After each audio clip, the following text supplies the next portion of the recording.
Infusing weapons and armor in Destiny 2 is something that has garnered quite a bit of attention, and in some cases as well, a lot of ire because of how complicated and complex this system is. Not only do you need a lot of resources to upgrade your weapons and armor, but there's also some discrepancies and variances over just how many materials you need for any given upgrade.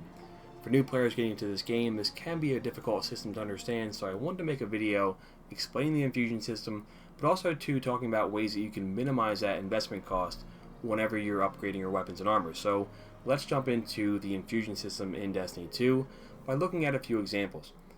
With the infusion system, your primary goal here is always to increase your power level. That's the end goal. You want to make sure that you're getting as close to the max power, which is 650 at this moment in time. Now you want to be 650 because you're going to improve your damage output, you're going to improve your defense, and you're also going to have access to higher power level endgame activities when you're at or very close to the max power level. So to do that, you're going to be infusing your weapons and armor quite a bit. Now the difference here though is you also want to make sure that you're minimizing the amount of materials that you use whenever you're making an infusion happen. So to illustrate that, we're going to look at a helmet. So right now on my hunter, I have two of these Red Moon Phantom Mass helmets. One is 634 and one is 650. Now I might like the perks better on this helmet because it has heavy ammo finder and it has linear fusion rifle targeting. So if I'm someone who always uses sleeper simulant, then I might want to use this helmet over this one.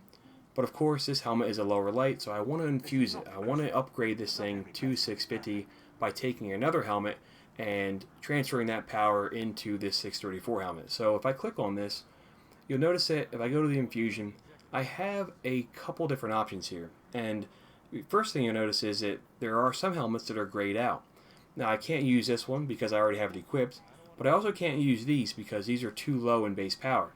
But you'll notice that I do have a couple other options here, and the cost is a lot different for these options. And you'll notice right away that for the Red Moon Phantom Mass that's already 650, I can use that. I can dismantle that for infusion, and it only costs me 5,000 glimmer. So whenever you're infusing a weapon or armor, always look to make sure that you might have a duplicate, and that's going to be the lowest cost possible to make that infusion happen. Moving over here though, you'll notice that for the Vigil of Heroes helmet, it's way more than that. It costs more glimmer, but it also costs shards, cores, and planetary materials, and so it's a pretty significant cost here if I want to use the Vigil of Heroes helmet. Now the end result is it's going to be 650, but this is a drastic difference here between the other legendary helmet versus an identical one. So always go for the identical one for both weapons and armor when you're doing an infusion. That's going to be your absolute best case scenario. The next best case scenario, and this is a lot more rare, is an exotic helmet. So you'll notice that the exotic helmet, the glimmer cost is nearly zero. It's only 1,000. It's actually less than the identical version. But you'll notice as well, it doesn't require shards or enhancement cores, and that's what you want to save the most of. You want to make sure that you're not spending your legendary shards and your enhancement cores very, very loosely. You want to keep those close to the vest as much as you can. Now, the downside here is I'm getting rid of a exotic helmet, so you want to use this as a last case resort, or if you have an identical one that you maybe have a better exotic helmet that you don't use that much, or you have two of the same type of exotic helmet and one has better perks, then you have this thing that could be expendable here. But you'll notice right away that there is a significant difference here over all these legendary helmets, and this is where a lot of the confusion comes from, but also too a lot of the angst over the infusion system because of how steep the cost can be if you don't have an identical version. So this kind of helps illustrate that. The other thing too that's worth pointing out, on my character right now as well, I do have a Warlock helmet. So you'll notice here that the Warlock helmet is not an option when it comes to upgrading the Hunter helmet. You can only use a Hunter helmet to infuse into a Hunter helmet. And that's something else that I think if they just change that, it would be one additional way that you could always have something available to upgrade your weapons and armor.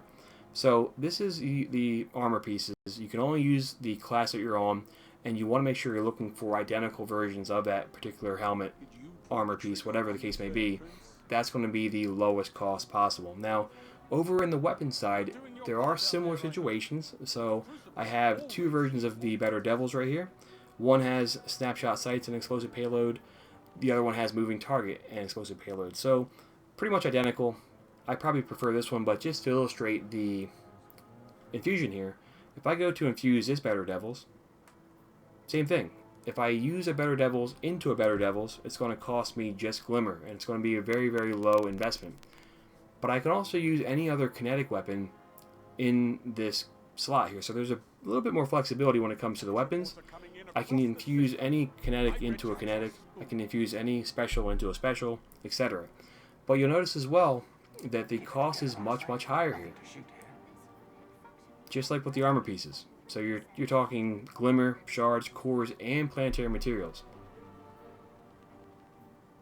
And this applies across the board here. It doesn't matter if it's a curated weapon, it doesn't matter if it's a bow, it's going to be the same thing. Even a hand cannon into a hand cannon is the same cost as it would be with a bow into a hand cannon.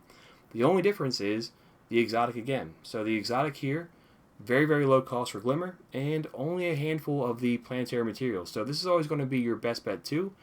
But again, you're going to be getting rid of an exotic, so do you really want to do that? Now, you might have a lot of duplicates for the exotics, and if it's a 650 exotic that you have a couple of, there's no harm, no foul there. But always be looking for that duplicate. That's what you want to go for first and foremost. So this is going to be your way of minimizing the amount of shards and cores that you're spending, because those are the things you can't be getting rid of very, very easily. They're hard to come by, and they're so crucial towards getting your character up to 650. So that's probably the biggest thing. The other thing that ties into this, and I will make a follow-up video to it, is how do you get more of those materials? And I've gone over this before, but for new players getting into the game, maybe you haven't gotten around to it, I'll explain more about the enhancement cores, I'll explain more about the planetary materials, and all these things that are crucial parts of it. So with all these things said, we've learned about the infusion system, we've learned about ways that we can do it more efficiently. How could they improve it? And I think the one thing that would be easiest would be to take away the cores and lower the amount of shards that you need. And if they could standardize it, that would be better. You know, not have any of this hunter into a hunter. Just standardize it as much as you can.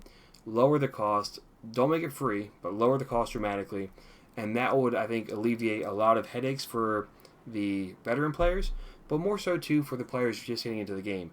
We want to make sure that people getting into the game are not discouraged and are not behind barriers to entry, like having a bunch of legendary shards that, let's face it, if you just got into the game, you're not going to have a bunch of these. You're not going to have a bunch of the cores. So let's not restrict those players because they haven't played the game as much as everybody else, but also to have some meaning behind the choices you're making when it comes to infusing weapons and armor. So wanted to help this out, wanted to make this to help out new players. Let me know in the comments if this was helpful.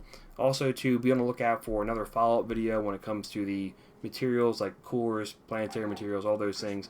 I'll make a follow-up video to this. And guys, most importantly, thanks for watching. We'll catch up soon.